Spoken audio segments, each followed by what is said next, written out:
고양시청 더불어민주당 김효환입니다. 24년도 노벨 경제학상을 받았던 아세 모글로 로빈슨 존슨 교수는 이 세 박사는 포용적 정치 제도와 포용적 경제 제도가 함께 만났을 때 경제 성장의 길이 열린다고 그랬습니다.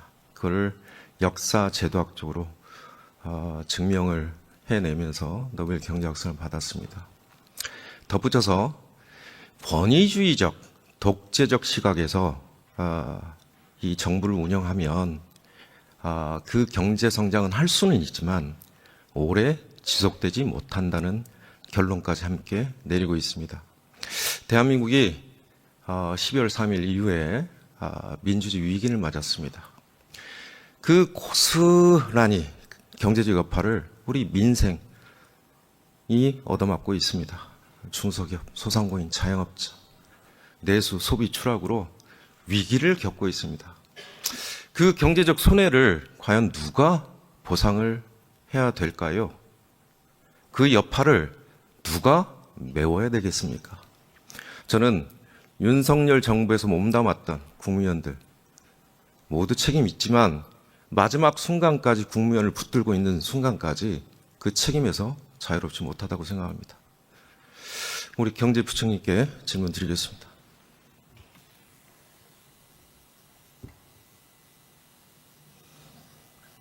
제가 입은 열려 있으니까 바른 말은 좀 해야 되겠습니다.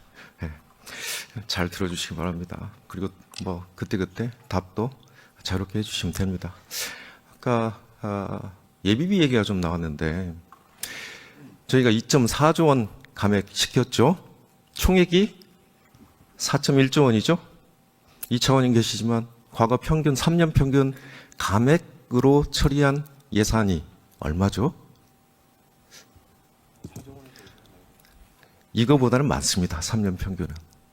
그래서 마치 이게 4.1조 원 때문에 마치 민주당이 민생을 망치고 경제를 망치고 이런 과도한 해석은 좀 위험하지 않겠습니까? 네? 안 그렇습니까? 뭐 그런 측면도 있습니다. 근데 이제 재해재난과 관련돼서 제가 그때 말씀드렸죠. 그러면 1.6조 재 목적 예비비 남아 있죠? 네네. 그 지출 계획은 지금 짜져 있습니까? 1.6조 중에서 한 5천억 정도는 지금 선거 때문에 지금 저희다 써야 되는. 선거는 그쪽에서 만든 거 아닙니까? 아니요, 제 얘기는. 네? 그러면 아니고 그거는 지금, 추가적으로 저 의원님. 추경 통해서 하면 되죠. 그러니까 지금 네. 상황에서 1.6조 원에 대해서 물어보시니까 네. 제가 답변하는 건 우리가 민주당이 그 감액까지 계산하고 해야 됩니까? 제가 민주당 비판하지 않지 않습니까? 네. 저한테 그러니까. 말씀하시면 안 되시는 그러니까. 거죠. 예. 그러니까 저는 그 5천억 그렇게 물어보시니까 지출 계획 만약 그 5천억이 없다면 5천억, 그러니까 일단 예. 그러고, 그다음에 저희가 다 파악을 해봤더니, 예를 들어서 지금 아동수당이나 이렇게 해가지고. 그러니까 네, 그건 그런 이제 부분들이 의무지출이고. 지금 다, 예. 예. 그런 부분들이 목적 예비비 소요가 오늘 다 들어가 있습니다. 그래서 그래서 이제 그러다 보니까 네. 추가적으로 올해 재해재난이 났을 경우에, 네. 재해재난 났을 경우에 추가적인 게 부족해서 이번에 저희가. 그러니까 예비비를 추가적인 못 거죠. 썼습니다. 이번 네. 그러니까 재해를 통해서 발생한 거는 충분히 메울 수 있는 거죠. 추가적으로 재해, 예를 들면 여름에 홍수, 태풍 뭐 이런 거에 그렇겠죠. 대비해서 요번에 추가적으로 재해 목적 예비비 대책들을 1조 따로 원 저희가 올리는 본연 거죠. 여기 기존 네. 지금 예산 예비비가 네. 아니고 네. 각 부처로 넣지 않았습니까? 네. 네. 그 금액이 비슷하니까요. 네. 지금 예비비 가지고 이번 알겠습니다. 재해까지는 할 수 있었다고 볼 수 있는 것이죠. 알겠습니다. 예. 알겠습니다. 그러니까 그거는 일반 회계에서 지금 1.4조 넣은 거고 소방 헬기 아까 말씀하신 소방청장님 우리 예결위 개수조정 때 국회에서 소방 헬기 도입해야 된다고 그렇게 얘기하지 않았습니까?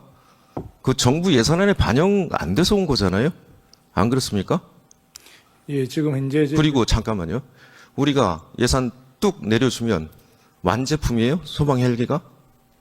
바로 도입합니까? 제품으로 딱 완성돼 있어요? 주문하면 얼마 걸리죠? 대개 도입까지 한 3년 정도. 3년 걸리죠. 미리 준비했어야 되는 거죠. 맞지 않습니까? 예, 지금 이제 넣었으니까 차근차근 제 대비해서 그런 시스템이나 기자재 그리고 소방 헬기까지 이 시스템을 잘 갖추면 될 것 같습니다. 제가 지금 한 10분 정도 남았는데요. 좀 어려운 얘기 좀 더 해야 될 것 같아요. 자, 민주주의 이게 사회적 자본인데요. 저걸 계량화시키면 얼마 정도 계량화시킬 수 있을까요? 한국의 대한민국 민주주의. 12월 3일 이전과 이후를 계량화시킬 수 있겠습니까?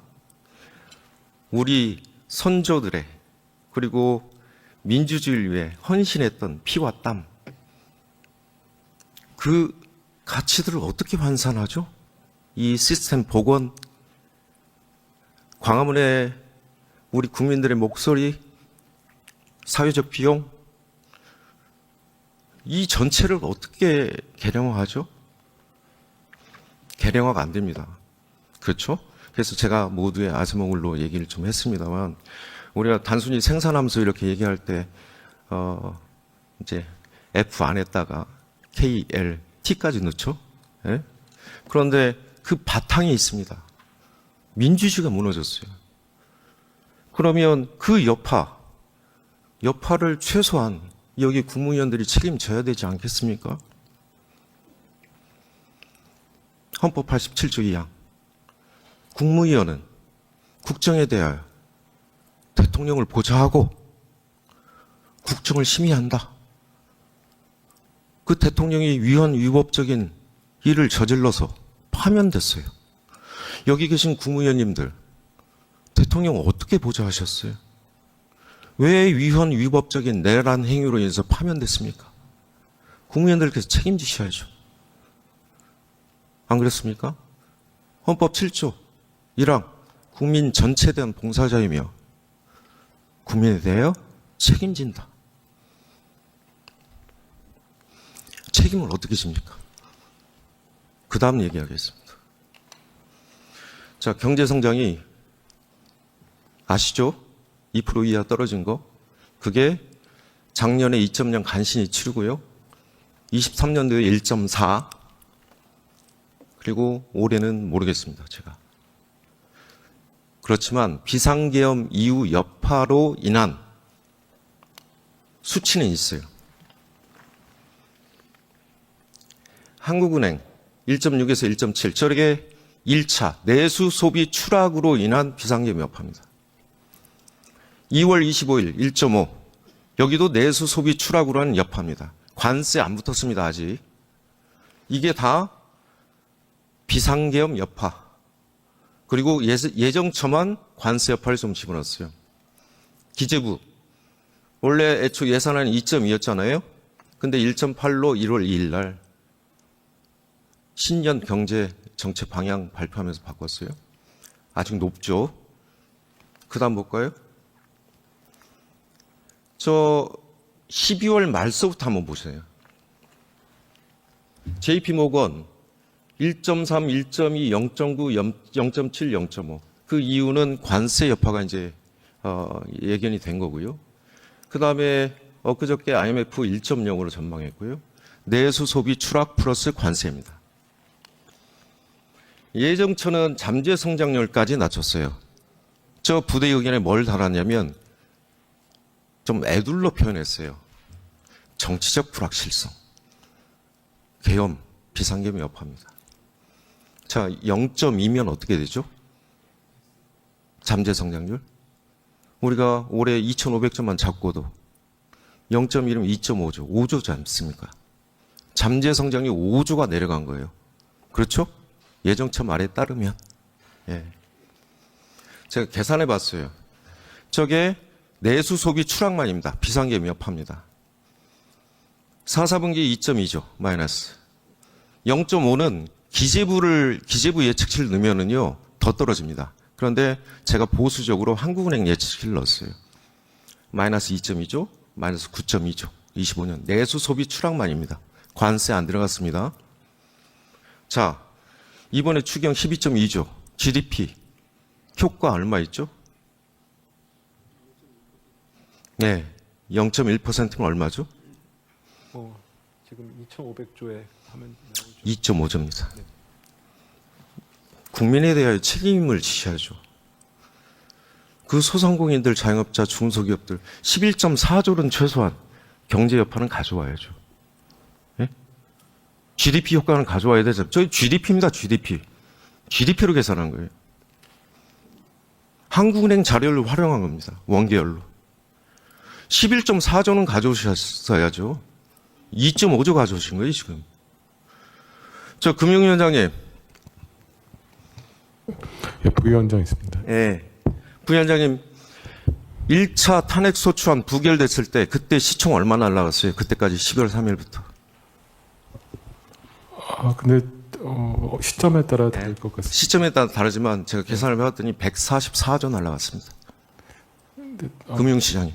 네, 다시 회복한 네. 걸로 알고 있습니다. 회복이 좀 됐지만 왜 회복이 됐어요? 누구 때문에 회복이 됐습니까? 국민들 때문에 회복이 되는 거 아닙니까? 안 그렇습니까? 우리 국무위원들 때문에 회복이 됐어요? 국무위원들 때문에 지금 회복이 된 겁니까? 아직도 회복이 덜 된 거죠. 자, 144조. 그러면 그 당시에 피눈물이 어린 그 돈들이, 주식 투자자 서민들 돈들이 그 시총 때 다 나가 떨어졌습니다. 최소한 죄송하다고 얘기는 해야 되지 않겠습니까? 비상계엄 여파입니다. 네, 그 시장이 단계적으로 좀 많이 반응한 측면도 있는 것 같습니다. 그때 손해본 사람들 어떻게 책임지시려고요? 최소한 사과는 하셔야지. 안 그렇습니까? 자, 지금 이제 추경하자고 그때가 언제냐면 보이십니까? 한 12월 달인 걸로 같은데. 지금 조기 집행하자고, 신속 집행하자고 기재부 얘기했었지 않습니까? 이 수치 한번 보세요. 24년도가 3월 누적으로 41.7%입니다. 집행률이. 25년도 41.7%. 차이가 없어요. 작년하고. 금액은 조금 늘었습니다. 네. 지출이 늘었으니까 그 정도 한 거죠. 그만큼 경제 규모가 커지고 GDP가 커지니까 금액은 절대량으로는 늘죠. 그래서 상대적으로 비교해야 되는 거죠. 안 그렇습니까? 제 말이 틀려요? 의원님 말씀하셨는데 한 말씀만 올릴까요? 네, 그렇게 하세요. 그 아까 12조 규모라 했는데 올해 0.1%포인트는 올해 규정한 효과이고요. 그러니까. 네, 그다음에 두 번째는 기획재정부가 저희 돈을 쓰는 게 아니고 국민의 돈을 쓰는 것입니다. 물론 아까 말씀 그 다음 얘기할게요. 개혁이나 그래서 이런 효과에 이런 그래서- 국민 책임을 말씀하시니까 그래서 제가 얘기할게요. 그런데 저희가 재정의 어떤 재정의 지출은 과연 어떻게 국민 경제에 영향을 주느냐를 고민을 해서 저희가 가져온 것이지 네. 저희가 책임을 안 지기 위해서 작은 추경을 가져왔다는 식으로 말씀하시는 네, 거는 좀 알겠습니다. 동의하기 어렵습니다. 아까 지속 가능성, 재정의 지속 가능성, 건전성 얘기하시던데 23년도 56.4조 세수펑크 내셨죠? 지출 그때 얼마 줄이셨어요? 28조 줄이셨습니다. 28조. 총지출 줄이셨어요. 그때 국토부 장관님 예. 도시주택기금 교통시설 특별하게 또 얘기 드립니다. 예? 안 줬잖아요. 줄 거. 안 그렇습니까? 예. 종합 개정으로 네. 그 다음에 24년도 총지출 또 줄였어요. 19조 정도 줄였어요. 자, 저게 만약에 지출이 그대로 이루어졌다면 관리재정 수주와 국가부채 변화가 있었겠죠. 그렇지 않겠습니까? 저희가 네. 세입에 대한 세수의 네. 추정에 대한 오류가 있었던 건 저희가 인정을 합니다. 네. 그렇지만 그런 범위 안에서 네. 저기 국민들한테 약속한 정부 지출을 하기 위해서 관리재정 수준을 일부 아니, 어떻게 약속을 했어요? 총지출 약속을 저렇게 하셔놓고 28조, 19조 이렇게 줄이고 외편기금, 도시주택기금, 그게 아니고 교통시설 특별하게 다 갖다가 돌려막기 하신 거 아닙니까? 그렇게 예? 하는 것은 저희가 총 지출을 갖다 맞추기 제가 위해서 그걸 얘기하려고 하는 게 아니고요. 올해 세수펑크 얘기하려고 그러는 거예요. 올해 세수펑크. 저 차관님 들으셨죠? 제 무당 같은 발언. 작년에 32조 펑크 난다고 말씀드렸고 30.8조 세수펑크 냈어요. 그때 결산 때입니다. 이 자리. 올해 40조 플러스 알파입니다. 40조 플러스 알파. 다음 차기 정부에 이 정부가 세수펑크 낸 겁니다. 국토부 장관님. 올해 교통시설 특별회계 도시주택기금 또 안 나간다면 이 정부에서 만든 겁니다.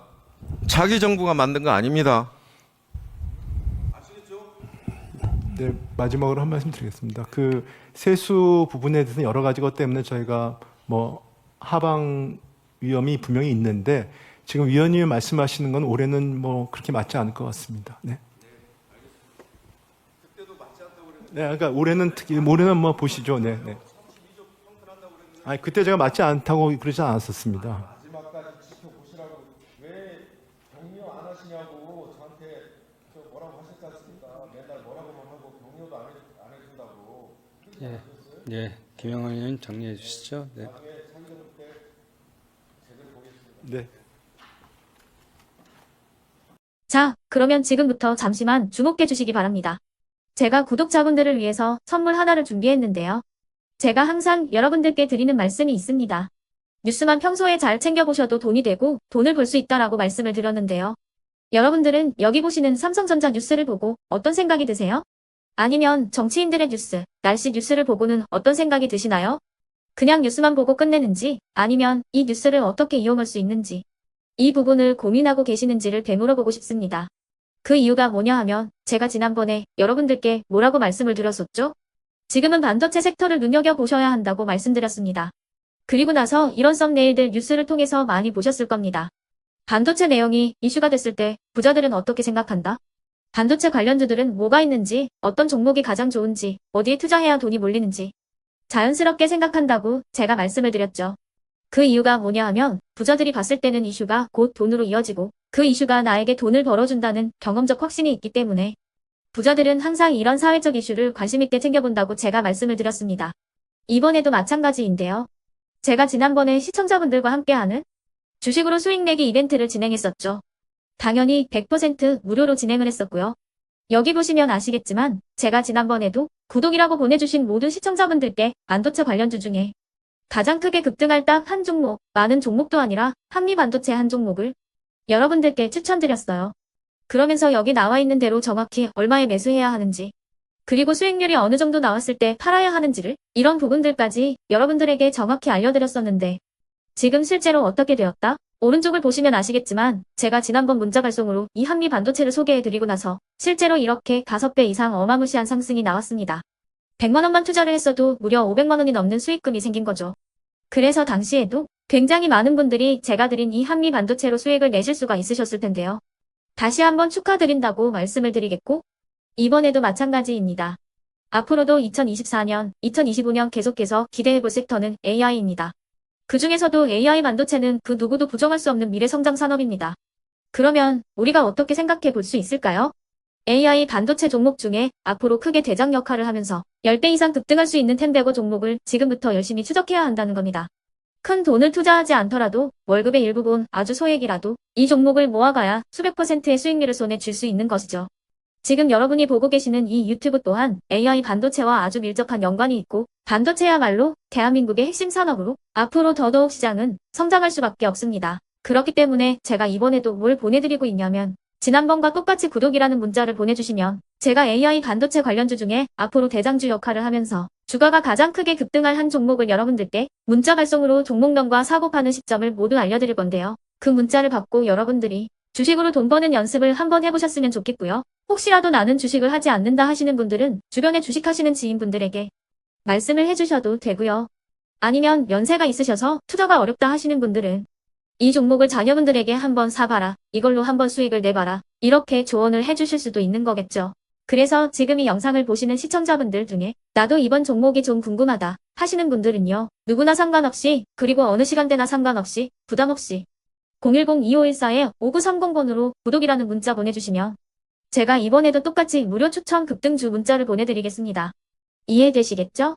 제 번호 010-2514-5930번으로 구독이라는 문자 보내주시면 여러분들이 직접 이슈를 통해서 돈 버는 연습을 해보실 수가 있는 거고 제가 돈을 받는 것도 아니고 투자를 대신해 드리는 것도 아니기 때문에 부담 없이 신청해 주시면 되는 겁니다. 그리고 수익이 나면 저는 다른 것은 하나도 바라지 않습니다.